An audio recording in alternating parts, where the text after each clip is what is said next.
Welcome to YOUCANIC. Today on YOUCANIC we have a 2012 Subaru Impreza. On the Subaru Impreza, I'm going to show you how to change out your rear windshield wiper.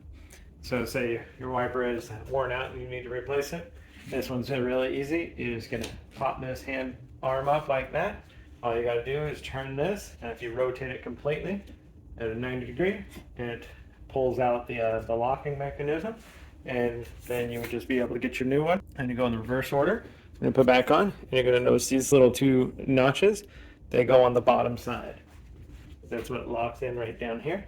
So then you'll just take the new one, just get it down there, and then slide that middle pin up in there a little bit, and now just be able to bring the whole wiper back down and lock that into place, and then set your wiper blade back onto the window.